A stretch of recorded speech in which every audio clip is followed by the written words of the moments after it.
Howdy tubes, welcome to the Zach Life. This is the 1977 Peterbilt Toterhome build series. If you'd like to see this thing go from a literal pile of steel to a finished coach, please hit the subscribe button and click the bell.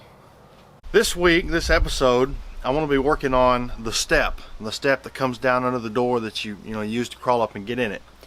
And a lot of motorhomes, they're kind of a piece of crap. They're flimsy. You step on them and they flex, and I kind of have a saying or a motto that anything worth doing is worth overdoing, and I believe that this is going to definitely fall into that category. So before I get started, I had a friend of mine help me build this. He's got a business in Wichita Falls.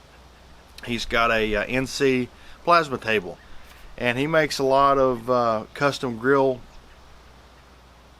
plates, tops. I'm not sure what you call them. The thing that goes in the grill, you have your name cut in or design. He builds fire pits and a lot of other kind of unusual, ornate, different metal things, cool workbenches and all kinds of stuff. And anyway, he helped me do this. I told him I'd give him a shout out. He's do a lot of cool things if you're interested or need something like that.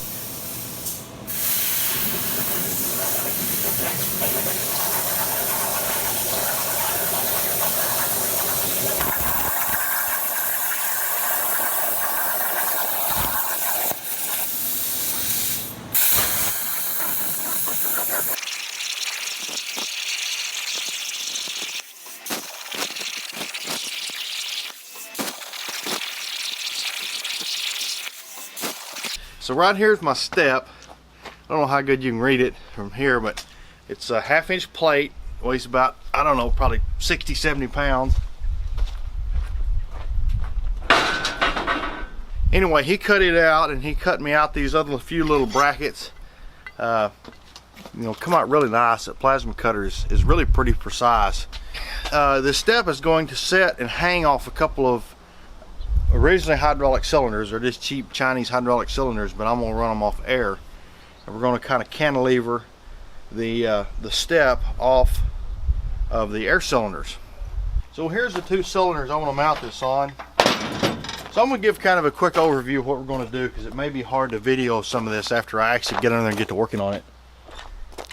So these are the two air cylinders, or two hydraulic cylinders I want to run off air.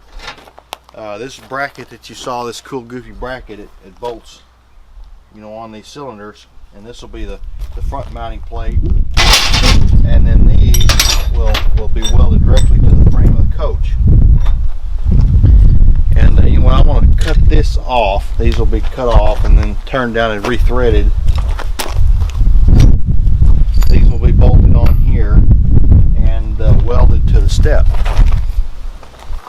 Alright, so we're up here at my machine shop. I got the rods out of both of these cylinders. I'm going to turn this end down. It's not going to focus on that because it's looking at my face. Turn this end down and thread it to a three-quarter nut. I've got a heavy flange nut here. I don't know if y'all noticed, it looks a lot better now, but I got a burn right here in my eye, and it kind of didn't actually hurt my vision, but kind of screwed my eye up.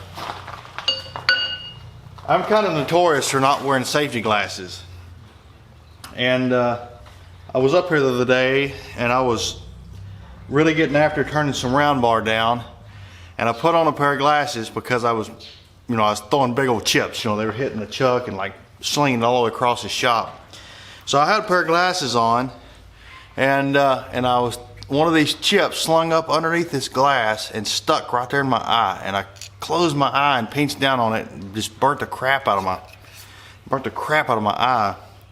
Probably if I wouldn't have had glasses on, it just bounced off my face. Anyway, go figure. I'm just going to chuck up on these. I think they'll be all right. I'm not going to get real rough with the chuck. I've never actually turned a hydraulic cylinder rod. I hope this isn't like ultra hard.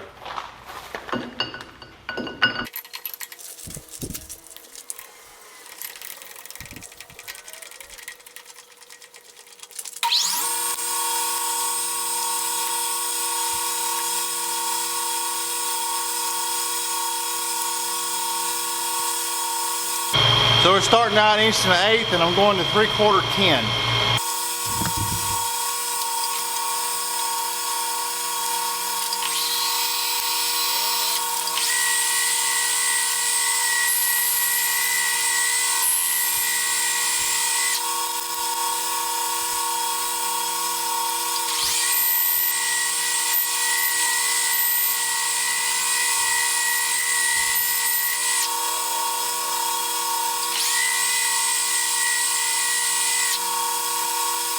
Alright, set the machine up for threads.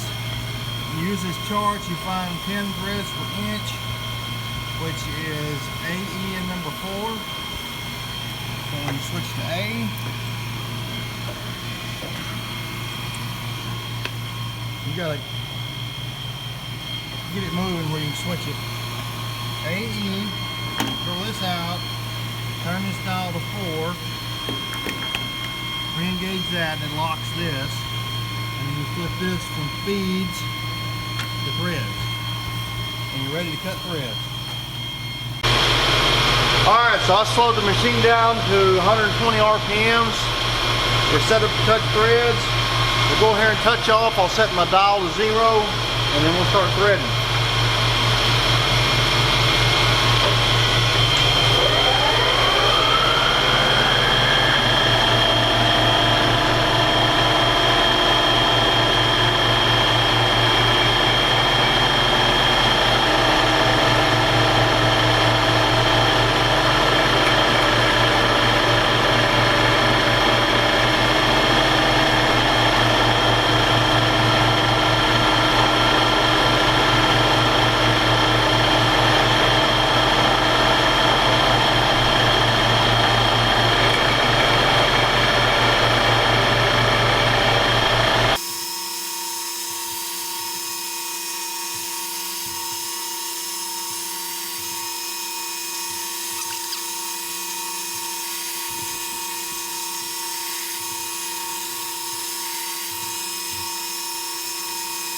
So my camera timed out right when I was finishing that, but here we got it. You know, good, nice tight threads. Can't beat that. So let's put this cylinder back together.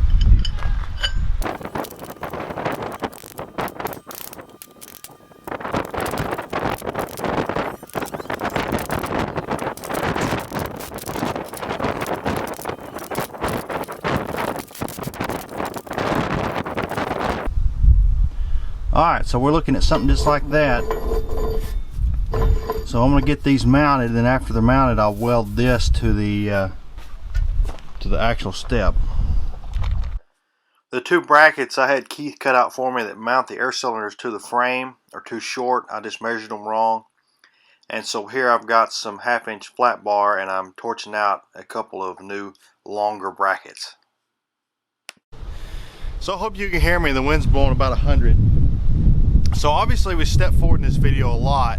There just wasn't any way for me to get you underneath there with me while I was trying to weld and kind of show you what's going on.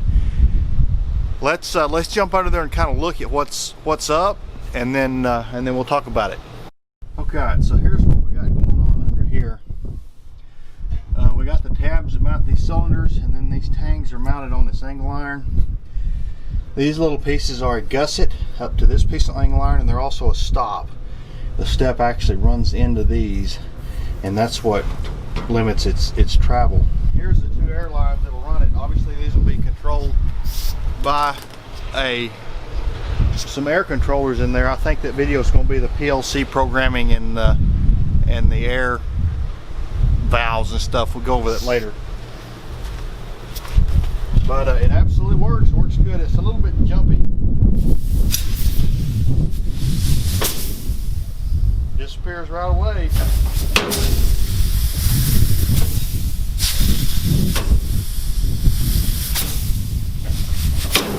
That unfolds. I think I'll just go ahead and pull it off.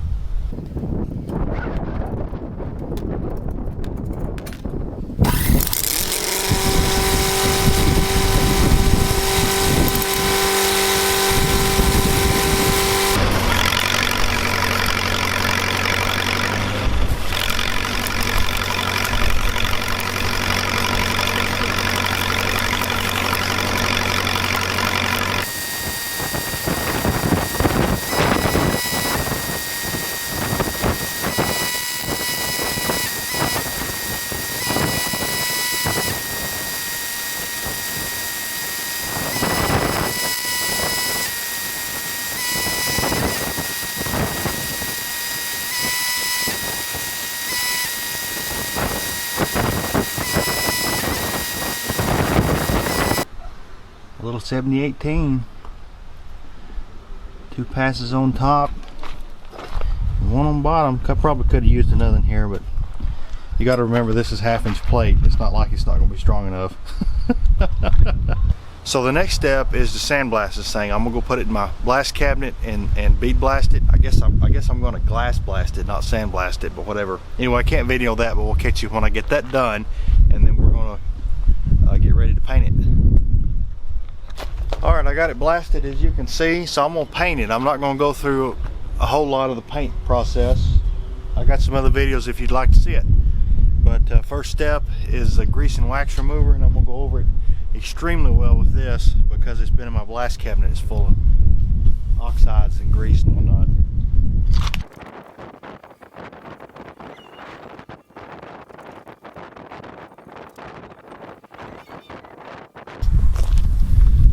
All right, this is a black epoxy primer.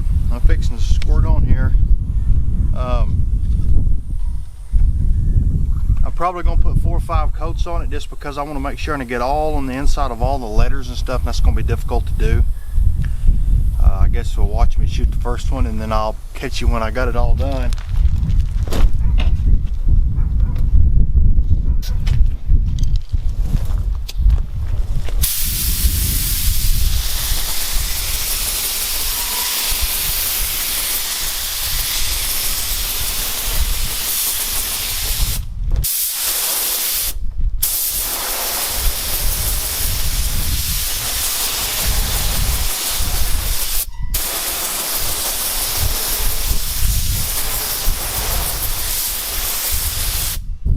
Here's the second coat of the Raptor liner. For whatever reason, the original video of the first coat was corrupted, and it showed up as a file on the flash drive that wouldn't open. So anyway, this is the second and final coat of this of the Raptor liner.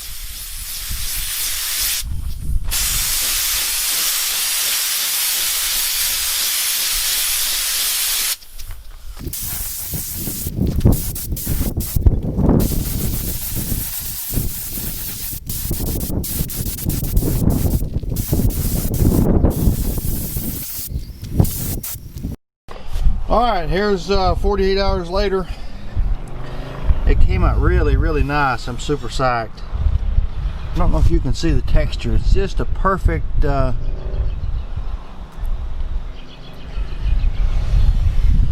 perfect roughness, you know, bed liner without being something that would actually hurt your feet. So let's installize it.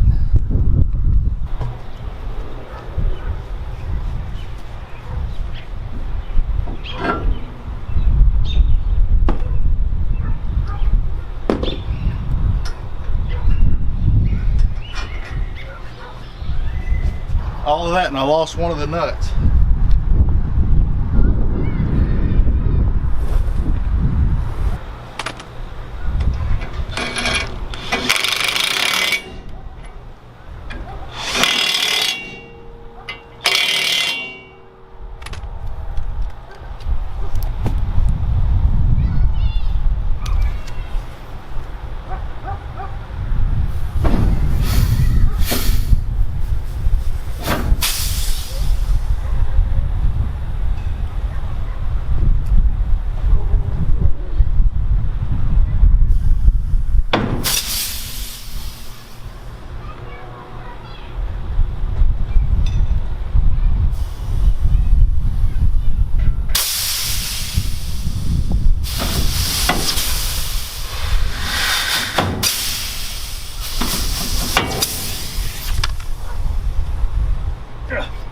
Well, there it is.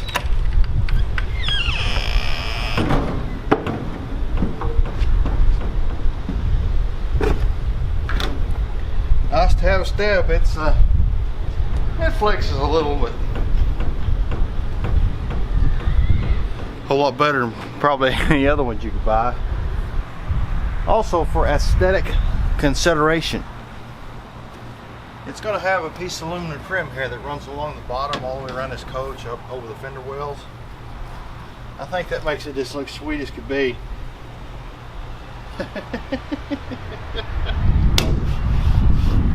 I love it when something works. So something I find really interesting, and the video's over. If y'all don't hear me ramble on, y'all go do something else. Like the previous video was the interior part 1, and I had like 5 or 6 weeks worth of, you know, a lot of labor. I mean, obviously I've got a job, but I stay up all night. I don't ever sleep. You know, I was working inside all the time, and you know, I had probably 120 hours, maybe more than that, of working on the inside to make a 20-minute video. And this project I started Saturday. This is Tuesday, September the 10th. This 10th, yeah, Tuesday the 10th. And Saturday did the machine work on the cylinders, took them apart, put them back together. Sunday I got underneath there and tacked all this stuff up, played with it a little bit, bolted the step up, you know, where it would work, and then hauled it over there and painted it, you know, about 6 o'clock in the evening. And then today, Tuesday, you know, I worked till 4:30. I got home about 4:30, and it's now close to 6, 10 minutes till 6. And bolted it all up, and you know, the video's over. And it's like, you know, I had 8 hours in this video and 150 in the previous.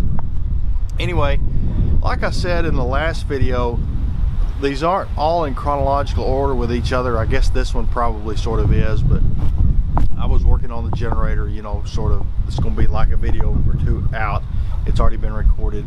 And the reason for that is, I know as far as putting this together, these videos don't line up exactly how you think they would in assembly.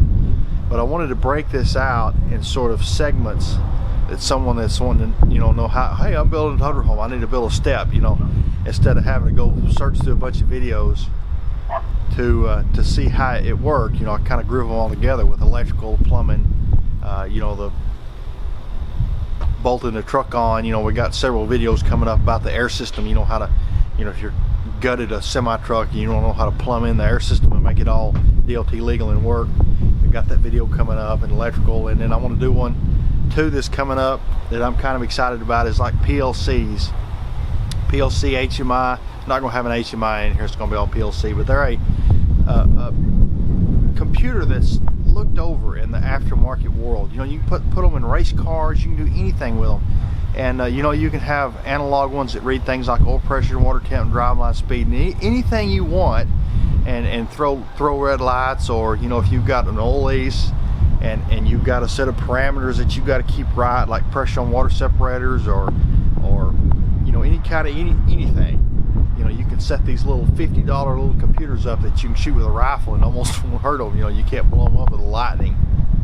They're really robust and do all kinds of cool stuff. Anyway, I'm rambling on. I know that video is coming up. I want to talk about it. It's going to be probably sort of a long video for just the small aspect it's going to control in this coach, but I'd like to be able to expand that video, not just into the RV world, but to anybody that's got any kind of machinery that they'd like to automate or semi-automate. Anyway, blah blah blah blah blah. I'm done.